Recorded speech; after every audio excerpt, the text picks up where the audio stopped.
Alright, so today we are going to be ranking the characters in Honkai Star Rail 1.1 based on how good I think they are just as a character using them in the game.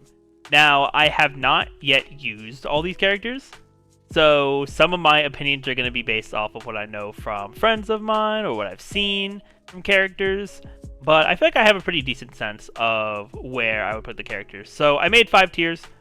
I have best of the in the game tier at the top, which are just like I think the peak characters in the game. If you have these characters, it is so hard to go wrong. You have the really good characters, which are like characters that are really helpful, are just going to be able to boost your account in a lot of ways. Then you have the solid characters, which I think they're just good characters. They definitely, get their job done. They aren't like spectacular like the ones above them, but there's not really like too much like negative I can say about them. Then the second to last tier is could be better. These characters will have like maybe like something about them that I either don't particularly like in a character, like cohesively with like other characters and stuff like that, or just like a weakness that they have that could be dealt with. And then we have the alright tier at the bottom, which are just like characters that they definitely needed more. But yeah, I'm gonna go through this now. We're gonna go in order, and I'm also gonna leave out characters that are not currently playable. But I will give a pre-release, because there's some characters on here that aren't playable, but I will give a pre-release opinion about Lojo, because he will be coming out in a bit more than a week, I think. So first off, we have Asta. Now, I think Asta is very good. She is really good at breaking against single target enemies with fire weaknesses, which is very good. She can boost your team's speed, and is overall just like a pretty solid support. She can be a little squishy, but she is. I think I'll put her in really good for now. But depending on who else goes there and who goes in the solid tier, I might move her down to that.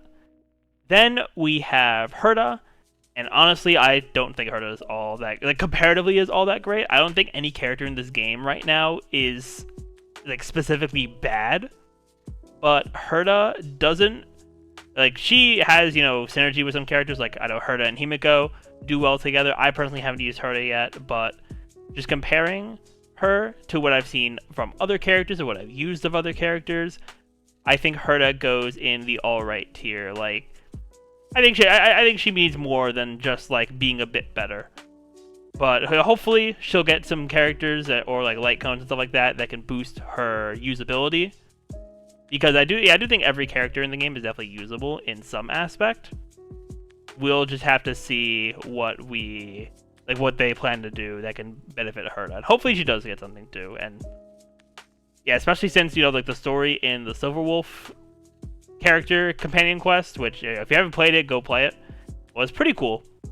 So getting more Herta would definitely be cool as well, especially for gameplay. Then we have Bronya. Bronya, I think, is best in the game unit, just because she is an insane support. She allows teams, cause I feel like a lot of support, they allow teams to just perform better, but Bronya specifically really makes it so that you can have a hyper carry team, which a hyper carry team allows you to have your main DPS just get severely buffed up and will just start doing a lot of damage. And because Bronya is really good at that, you're going to start seeing some crazy damage numbers. And because of her, and because of that as well, not only that, but also just what this character does, our next character, Sila also goes in the best of the game tier.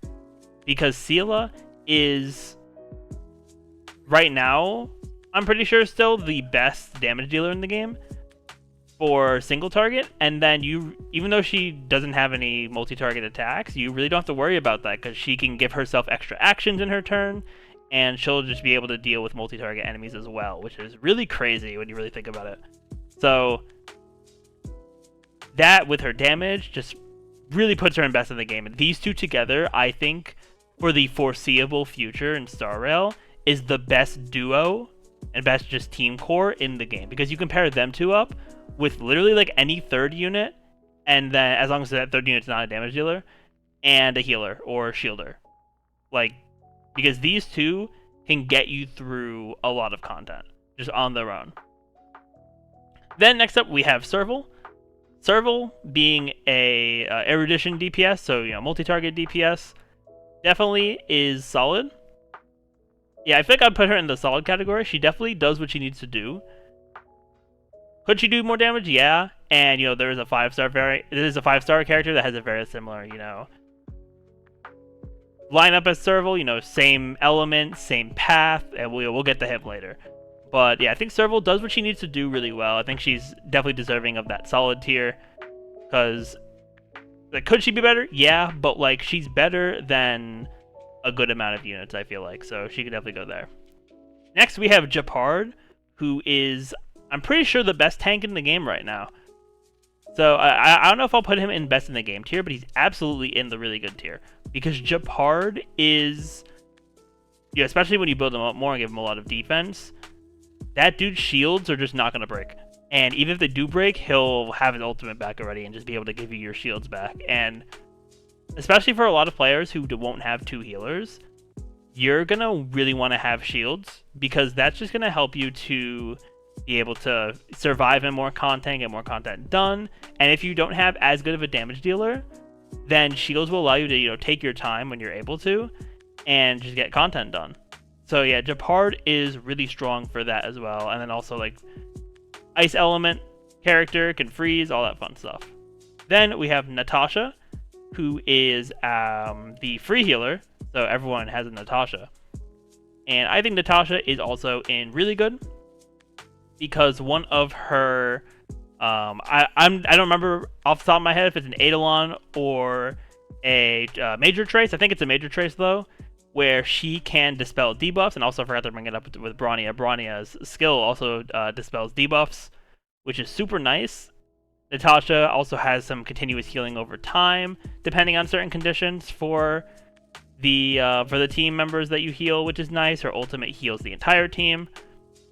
And I think because of the lack of healers in the game right now, Natasha is definitely really good, because it's such a niche right now that you can't help but appreciate having a healer. And especially since she's free, she's very accessible, and that's really going to benefit a lot of people. Next we have Pella. I'm going to put Pella in the solid tier, because I think she definitely has a lot of potential to be great, as she has defense reduction, and she can also remove buffs from enemies, which is really nice, especially for those enemies that like to buff themselves up every couple turns. You just have Pella use her skill, and it will dispel the debuff, which is so nice. And yeah, I think that she does end up being, along with the other Nihility and Harmony characters, she can end up being a little squishy, a little easy to lose a lot of health with. But I think in terms of her role as a debuffer and, removing buffs from enemies, I think she, does her job well. There are better debuffers in the game as well, but I think she can do her job very well. Then next up, we have Clara. And I personally haven't used Clara, but I do have a friend who has Clara, and I've seen him play a bunch. And I think Clara is very good, and is also the 5-star I plan to get with my guaranteed 5-star off the standard banner when I get to that point. And I think Clara goes in the really good tier, because I feel like she is a very unique character in the fact that, well, first of all, her whole gimmick of Svarog attacking for her is unique, but also just the fact that she's a character that relies on counter hits, because sure, those other characters will follow up attacks that are kind of counter hits, like Marsh for example, but Clara's is a lot more reliant on it. And since she's the path of destruction, she'll be able to get a good amount of damage and be able to survive a lot of things. I've seen plenty of videos of people soloing content with Clara because they have Clara and her light cone, and while that may be situational, because you need the light cone and everything, Clara by herself can still perform very well, and also being a physical character, because there aren't too many other physical characters that are at this level. There is one more, I feel for sure, but we'll see as other characters come out for that. But I think she is still really good right now. Then we have Sampo. Sampo is in a very weird spot right now, because based on what I've heard from people who played the closed beta and stuff like that before the game came out, Sampo is going to work very well with Kafka, who's coming out in 1.2. But since Kafka is not out yet, and Sampo doesn't really have that partner that's gonna like really benefit him, I'm gonna put him in the could be better tier. Now I fully expect him to move up to either solid or even really good once Kafka's there and we see the synergy between the two of them. But in the state of 1.1 right now, I think Sampo is down there because he does have a lot of like good DOT stuff. He has a similar skill to Asta's, but he doesn't really have what he needs to shine. But he's going to be getting that very soon, so I can absolutely see him moving up in the tier list. And next up we have Fizz MC. Fizz MC is also going to go right down there with Sampo in the could be better tier because Fizz MC, like at first, you know, Fizz MC is cool, but then they kind of just exist after that, and I do kind of regret not building another physical character because I kind of feel stuck with Fizz MC right now. But I know I'm gonna get Clara eventually. I want to build Sushong, so you know, eventually I'll be able to switch to Fire MC, or maybe if we have another type of MC by then that I'd want to use, I could switch to them. But yeah, physical MC, he just kind of does his thing. Nothing really too special with him, to be completely honest. But then again, it makes sense because that's like your very first character, along with, you know, March 7th and Dan Heng. But both of them, I think, end up performing a lot better as you progress. And next up we have Hook. Now, honestly, one of the characters I don't have as much, you know, like experience with or like knowledge about even, because I don't have many friends who use Hook. But I think Hook goes in the solid tier. I think she definitely works as a fire DPS. Although, because of, I feel like, the lack of Hook that I've seen, I also feel like Hook isn't like spectacular in what she does. But, you know, she's not in the same sort of situation like, you know, Sampo or the physical Trailblazer, where she's just kind of like there and like not being able to do more. I think she does what she needs to do, and because like not every unit needs to be super crazy broken, like, you know, Sila and Branya, but units that do exactly what they need to do are also very good for the game. So I think Hook being in solid, that's not a bad thing for her at all. I think she does what she needs to do at the end of the day. I'll save Locha for later in the video. But yeah, then we have Ting Yoon. I'm gonna put Ting Yoon in really good because while he is very strong as a damage dealer, he is harder to build than, you know, Bronny and Sila together. So yeah, you definitely need a lot more investment in him for him to actually start putting up his really good numbers. And because of that, it does hold him back a little bit, but he's still more than capable of dealing a lot of damage with his skill, his ultimate, and then, you know, he'll have his Lightning Lord attacks as well. Just, you know, providing a lot of damage. Then we have Yang Jing. And I think with Yang Jing, just based on what I've seen, there's another character I haven't seen too terribly much, but Yang Jing can definitely do good damage. I feel like, though, in my personal opinion, he can stack up to the people in really good, but not always. So I'm going to put him in solid because he does what he needs to do. He's a good ice damage dealer. He can do some good damage. But like, I feel like nothing really stands out to make him feel spectacular. Alright, next we have Bailu. And once again, for very similar reasons to Natasha, I'm going to be putting Bailu in really good, because I feel like the healer niche is just really important to take note of. And yeah, I think it's just so important to have a healer right now, and, you know, having two healers is honestly such a privilege until Locha comes out.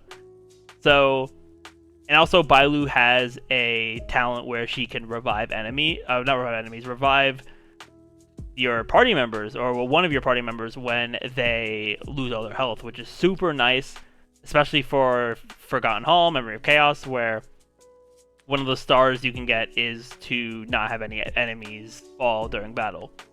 So she can definitely help you out there as well, and it also has some good healing for single target healing and then AoE healing as well. Then we have Ting Yoon. I think Ting Yoon right now is the best 4-star support in the game. I'm going to put her in the best of the game category, just because she can also build into this sort of hyper carry, aspect, which I think is like some of the best characters in the game fit into that archetype.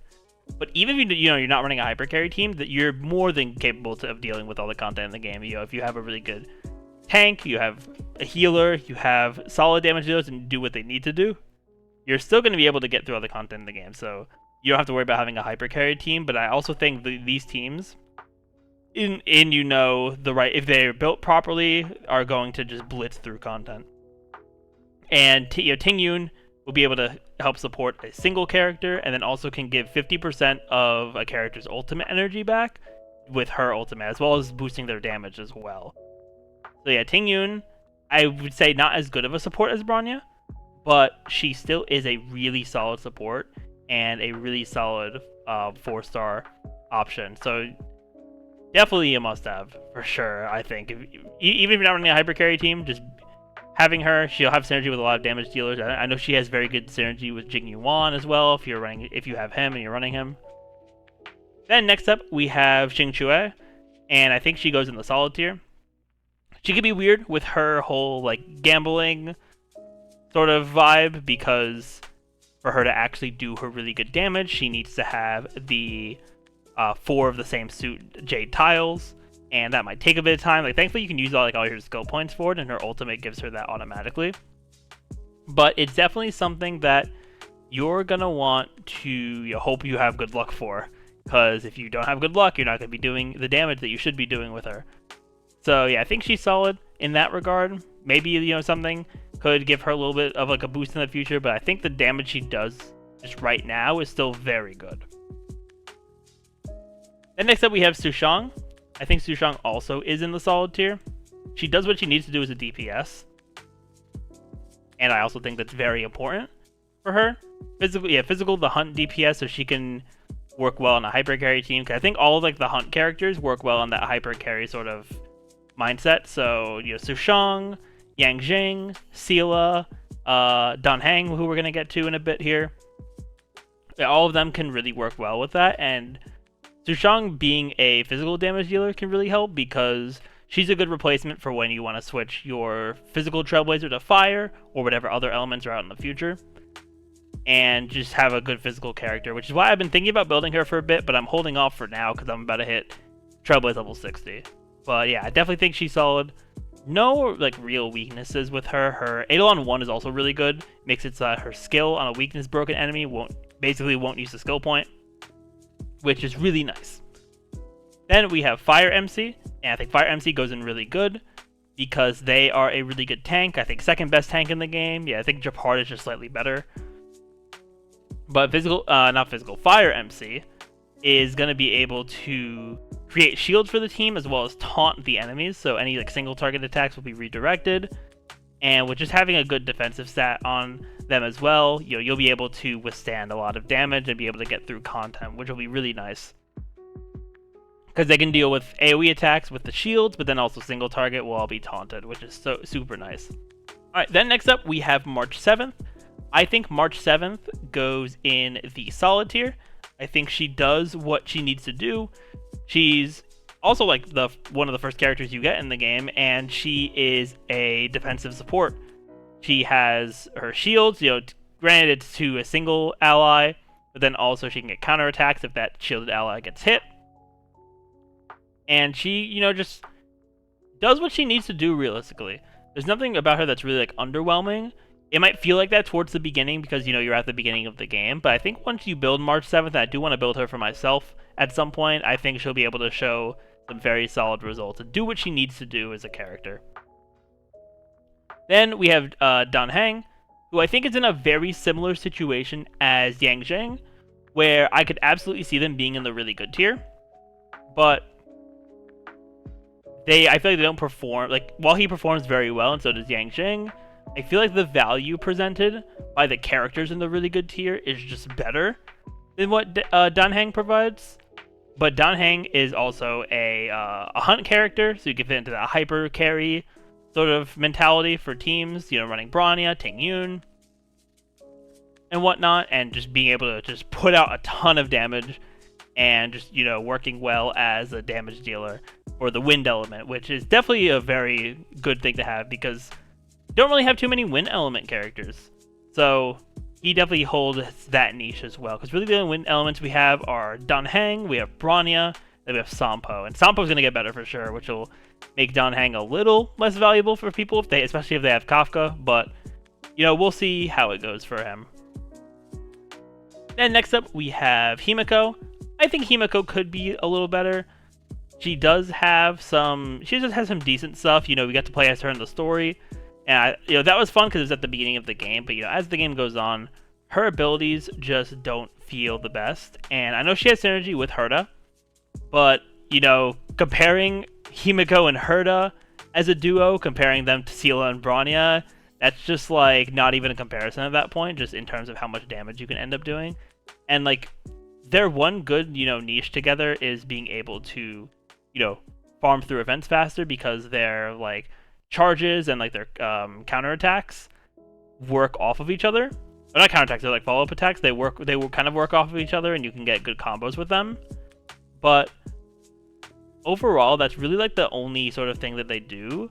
And I just feel like it's not enough to compete with characters in the solid tier who have very clearly defined roles and are able to fulfill them in the way you'd expect them to. So that's why Himiko goes in the could be better tier. Then we have I think as of right now, because of his niche prior to Locha and Yukong coming out. Also, I realize Yukong is not on here, so I won't be able to rank her, but I will. I'll say at the end when I do Locha. But yeah, for I think just because of his niche right now being the only imaginary in the game prior to Locha, he's gonna go in the very good tier, or the really good tier. But I think that once we have more imaginary characters, I could see him going down to solid. Because Welt's main thing is just slowing down the enemies, making sure that they take longer to act, which is really good, for sure. But I also feel like he isn't, overtuned in any way. I feel like he exactly does what he needs to do. If there's a character that is, the definition for that solid tier, I think it's Welt. But just because of his niche of being the only imaginary character right now, I think he just goes in really good. Until Locha comes out. Once Locha comes out, I could see Welt moving down from there. But I think just in the game state right now, that's how it is. Then Silverwolf, with the talk of niches, with Silverwolf being the only character to do this, I think for right now, since she is pretty new, so she might change. And from my experience with her as well, I think she goes in the really good tier. For right now, I could see her moving up, possibly, but I don't think she would move down anywhere because she has the niche of being able to apply any weakness to the enemy based on the characters that you have on your team, which is so huge because you may be, going through the story with your main team. Let's say, for example, I'm running just a super hyper carry team of Sila, Bronya, Ting Yoon, and Bailu, right? It's around what I run. That third character is pretty interchangeable for me. I might have a Nihility character or whatnot there.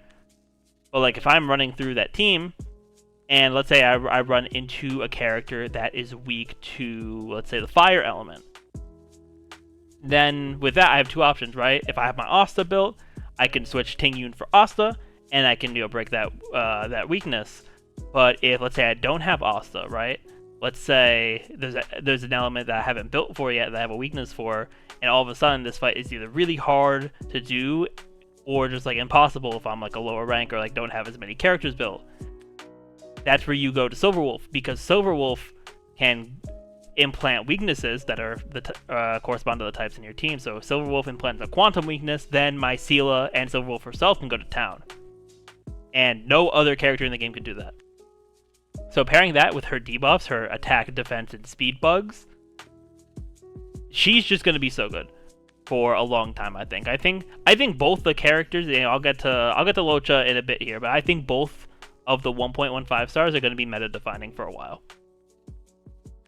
Then, for the last of the already playable characters, and then we'll get to Locha, we have Arlen. I think Arlen goes in the alright tier, because Arlen is the only character on this list that's out right now that I have not seen a single person use. So all of my Arlen sort of knowledge was just reading what he does and just seeing on the internet.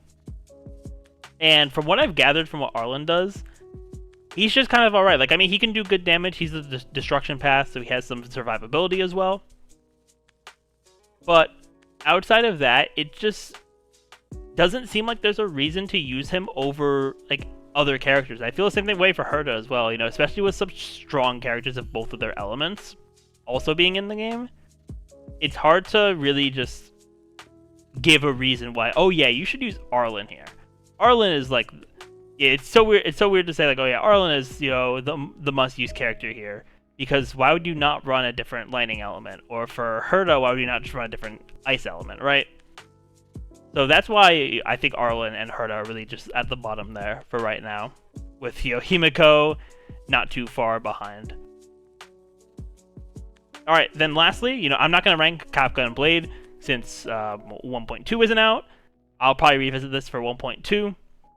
And we'll go from there. But I want to rank Locha. And I think with Locha in the mix, Welt will probably move down to the like upper end of solid, and Locha will be in really good. Maybe even like if I was to order these tiers, which I mean I'm not ordering within the tiers, but if I were to order within the tiers, I think Locha would also be like higher up as well as Silverwolf, just because I think both of them are going to be very meta defining. Silverwolf is being able to just control to an extent your enemy's weaknesses, and then Locha being able to heal without using skill points. And also being an imaginary character, which we are already lacking in the game. So I think Locha, like both Locha and Silverwolf are huge releases. I personally won't be summoning for Locha. I already have 2 healers and I have Welt for an imaginary. But I do think that for people who are summoning for Locha and they do get him, I think he is going to be extremely useful for a lot of people. And I think because of that, he's gonna perform extremely well. So I'm going to put him in really good there. But yeah, that is my tier list. Let me know what y'all think in the comments down below. Thank you all for watching this, and I will see you all next time.